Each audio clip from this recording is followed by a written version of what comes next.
पूरी दुनिया के अंदर जो सबसे बड़ी गोल सेटिंग हुई है, सबसे बड़ी शानदार भयंकर, जिससे आप और हम सीख सकते हैं, यहां से ले जा सकते हैं, वो हुई है the goal setting by Japan. क्योंकि 3 लाख लोगों का मर जाना 1945-50 में एक बहुत बड़ी घटना है, वो भी 2 दिन के अंदर बम गिरा दिया किसी ने।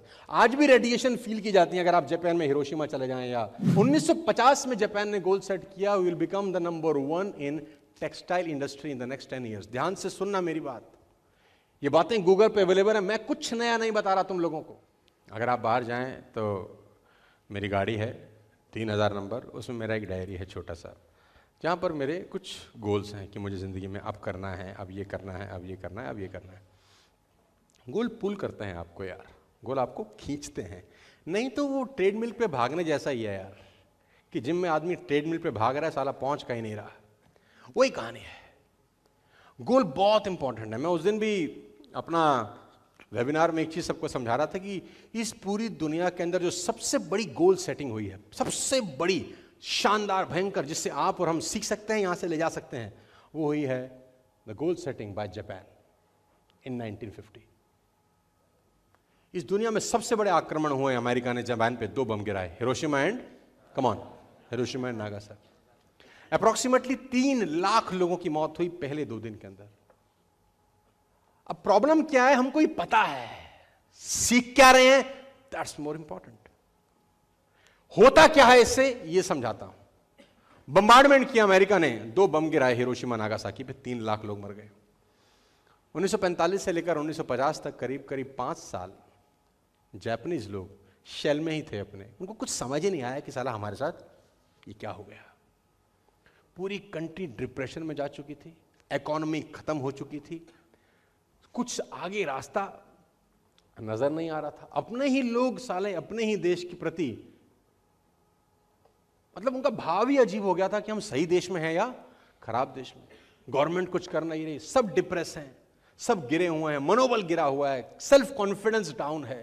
4-5 साल जापानीज ने निकाले आफ्टर बम्बार्डमेंट, क्योंकि 3 लाख लोगों का मर जाना 1945-50 में एक बहुत बड़ी घटना है, वो भी 2 दिन के अंदर बम गिरा दिया किसी ने। आज भी रेडिएशन फील की जाती है अगर आप जापान में हिरोशिमा चले जाएं या नागासाकी चले जाएं, तो उसकी रेडिएशन आज करीब करीब 70 साल के बाद भी आप फील कर सकते हैं।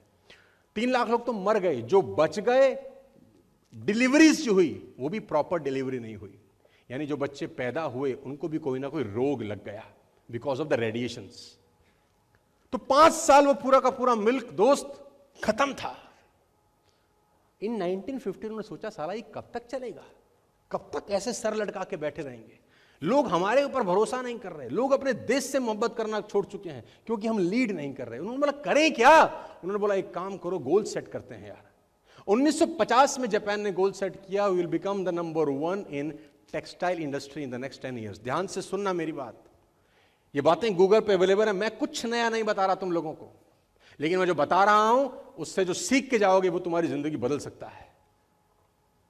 In 1950, Japan set a goal to become number 1 in textile industry. Madam इसको बंद कर दो मोबाइल को। नंबर 1 in textile industry 1950 में। In the world, कहां पर, पूरी दुनिया की सबसे बड़ी टेक्सटाइल इंडस्ट्री बनेगी। और मैं आपको बता दूं, जहां जमीन ही खराब है वहां कपड़े की बात करना अपने आप में एक बहुत बड़ा चैलेंज है। जमीन खराब है, रिसोर्सेज नहीं है, लेकिन उन्होंने कहा कुछ ऐसा करना पड़ेगा कि पूरी दुनिया हमारी इज्जत करने लग जाए, और जब दुनिया इज्जत करेगी तो हमारे अपने लोग भी हमारी इज्जत करेंगे। तो let's make world proud on us. 1950 में जापान ने गोल सेट किया। गोल सेट करने से होता क्या है, गोल सेट करने से यह होता है कि आपको एक जगह मिल जाती है कि यहां पर मुझे जाना है, फिर रास्ते बनते हैं। आपने गोल सेट किया कि मैं 17 तारीख को रेडिसन फरीदाबाद पहुंचूंगा, रास्ता बनाया, किसी ने बस से आया, कोई ट्रेन से आया, कोई कार से आया, कोई जहाज पकड़ के आया, लेकिन बिना गोल सेट किए कोई रेडिसन नहीं आया। जिन्होंने सेट नहीं किया साला अपने घर बैठे होंगे शायद। तो गोल सेट हुआ, बड़ा गोल, 10 साल में will become the number 1 in textile industry. और मैं आपकी जानकारी के लिए बता दूं, 1960 आते आते Japan become number 1 in textile industry. 10 साल में जापान टेक्सटाइल इंडस्ट्री में पूरी दुनिया में नंबर 1 था। दुनिया में इज्जत होने लगी कि एक कंट्री जो पूरी तरह से डिमोरलाइज था, जिनके पास साला करने को कुछ नहीं था, सॉइल खराब हो चुका था, ये आज दुनिया में नंबर 1 हो गई। अपनी कंट्री के लोगों ने इज्जत करनी शुरू कर दी। और 1960 में जापान ने इस पूरी दुनिया को देने वाला एक डिसीजन लिया, पूरी दुनिया में तबाही मचाने वाला डिसीजन लिया। उन्होंने बोला set another goal, will become the number 1 in steel manufacturing. यहां रुकेंगे नहीं, अब जापान को लेके जाना है अलग लेवल पे। ठीक है गिर गए, ठीक है मर गए, ठीक है हमें दबाया गया, ठीक है 3 लाख लोग हमारे मारे गए, ठीक है हमारी इकोनॉमी खराब होगी, कब तक रोते रहेंगे? निकलते हैं बाहर। 1960 में उन्होंने टारगेट लिया, गोल लिया कि become number 1 in textile industry, sorry in steel manufacturing in the next 10 years. और मैं आपको सबसे हैरान करने वाली बात बता दूं कि जो साइंस के स्टूडेंट हैं वो समझते हैं कि स्टील बनाने के लिए आयरन ओर और कोल की जरूरत होती है। विदाउट आयरन ओर और कोल आप स्टील नहीं बना सकते। और दिक्कत यह है कि जापान में ना आयरन ओर है ना कोल है। अब जिस कंट्री में ये दोनों कंपोनेंट ही नहीं है जिससे स्टील बनता है, वो कंट्री कह रही है कि सिर्फ 10 साल कोई बहुत बड़ा पीरियड नहीं होता, ऐसे निकल जाते हैं। वो 10 साल में हम दुनिया में नंबर 1 स्टील बनाएंगे। कैसे बनाओगे? ना आयरन हो रहा है ना कोल है, वो इंपोर्ट करेंगे, कुछ करेंगे, रास्ते बनाएंगे। दिमाग चलना शुरू होता है जब आप गोल सेट करते हो। योर माइंड वर्क्स, तुम्हारा दिमाग तुमको खुद बताता है। मैं आपको दावे के साथ कह सकता हूं, जिस दिन तुमने टारगेट बनाया कि मैं 10,000 रुपए कैसे कमाऊंगा, तुम्हारा दिमाग तुमको बताएगा कि हाउ टू अर्न 10,000 रुपीज। तुम टारगेट बनाओ कि तुम 50,000 पर मंथ कैसे कमाओगे, तुम्हारा दिमाग तुम्हें 50,000 कमाने का रास्ता बताएगा। तुम टारगेट बनाओ कि मैं 5 लाख रुपए महीना कैसे कमा सकता हूं, स्वीट हार्ट, तुम्हारा दिमाग तुमको 5 लाख रुपए कमाने का टारगेट रास्ता बताएगा। लेकिन अगर तुम टारगेट सिर्फ 10,000 कमाने का सोचोगे तो तुम्हारा दिमाग तुमको 5 लाख कमाने का रास्ता कभी नहीं बताएगा, बताएगा ही नहीं।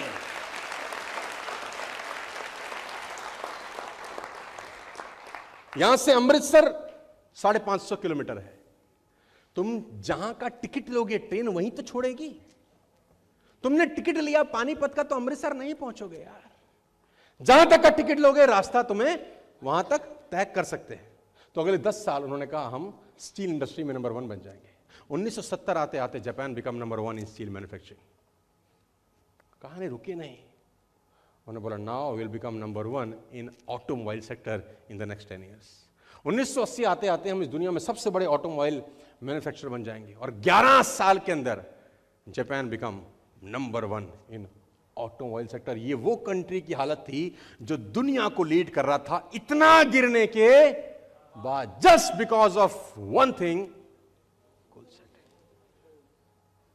Without setting goals you will lead nowhere. आप कुछ नहीं कर सकते, जितना मर्जी आप में पोटेंशियल हो, आप जितना चिल्लम चिल्ली करें, हल्ला मचाएं, शोर मचाएंगे, मैं चांद पे घर बना लूंगा, कुछ नहीं होगा जब तक आप गोल सेट